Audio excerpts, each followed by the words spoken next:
तो hello students, आप सभी का एक बार फिर से स्वागत है। और आज जो फिजिक्स का टॉपिक लेके आया हूँ वो बहुत ही महत्वपूर्ण है। तो क्या है वो टॉपिक?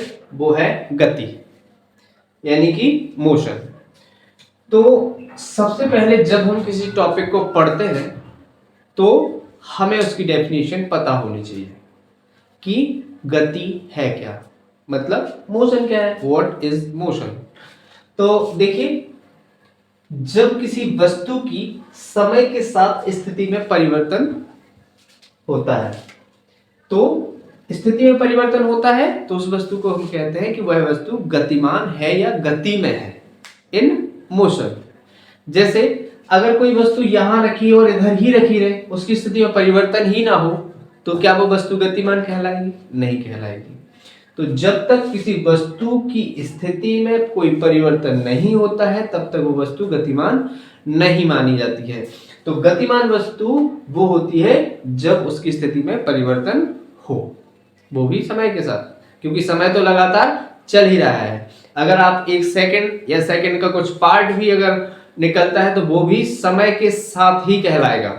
तो समय के साथ स्थिति में परिवर्तन गति में वस्तु कहलाती है। अब देखते हैं कि हम गति को कितने तरीके से बांटते हैं। तो प्रारंभिक रूप से हालांकि गतियों को कई प्रकार से बांटा गया है, क्लासिफिकेशन उसका ब्रॉड है, लेकिन बेसिकली गति को हमने दो तरीकों से बांटा है। एक हमारा है निरपेक्ष गति और दूसरा हमारा है सापेक्ष गति, मतलब एब्सोल्यूट मोशन और रिलेटिव मोशन। चलिए जान लेते हैं। निरपेक्ष गति का मतलब होता है कि जब कोई पिंड किसी स्थिर बिंदु के परितः या सापेक्ष गति करता है तो उस गति को कहा जाता है निरपेक्ष गति। हालांकि ये जो गति है केवल सैद्धांतिक है, व्यवहारिक नहीं है या प्रायोगिक नहीं है। उसके पीछे बहुत बड़ा रीजन है कि इस ब्रह्मांड में कोई भी वस्तु स्थिर नहीं है। हम तो या जितनी भी पृथ्वी पर वस्तुएं दिखाई दे रही हैं वो हमें दिखाई दे रही है स्थिर। क्यों? क्योंकि हमारी और उस वस्तु की जो सापेक्ष गति है वो शून्य है, क्योंकि जिस गति से हम चल रहे हैं उस गति से ये वस्तुएं चल रही हैं, इसलिए हमें स्थिर दिखाई दे रही हैं। लेकिन पृथ्वी से बाहर खड़ा होकर कोई व्यक्ति इन वस्तुओं को देखेगा तो पता चलेगा कि ये वस्तुएं अभी मोशन में है। तो ब्रह्मांड में कोई ऐसा बिंदु नहीं है जो स्थिर अवस्था में हो। सूरज हमें स्थिर दिखाई देता है पर वो भी स्थिर नहीं है, वो भी आकाशगंगा में गति कर रहा है। तो यह एक केवल वस्तुओं की गति को समझाने के लिए एक सैद्धांतिक या थ्योरेटिकल मोशन है। सैद्धांतिक गति है, प्रायोगिक नहीं है। दूसरी तरफ बढ़ते हैं। सापेक्ष गति के निरपेक्ष गति के बाद आती है सापेक्ष गति। इसमें क्या है? जब कोई पिंड किसी गतिशील वस्तु या बिंदु के सापेक्ष गति करता है तो उस प्रकार की गति को हम क्या कहते हैं? सापेक्ष गति कहते हैं या सापेक्ष गति कहलाती है। इस प्रकार की गति में दो प्रकार की स्थितियां बनती हैं।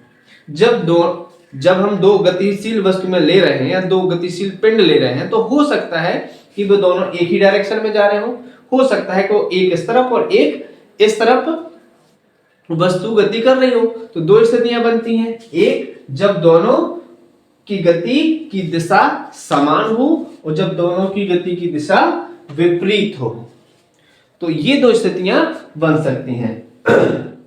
तो रिलेटिव मोशन में क्या होता है कि दोनों ही वस्तुएं गतिमान अवस्था में होती हैं। देखिए, यदि दोनों वस्तुओं की गति समान है और समान दिशा में है तो ऐसी स्थिति में दोनों वस्तुओं की सापेक्ष गति को शून्य माना जाता है।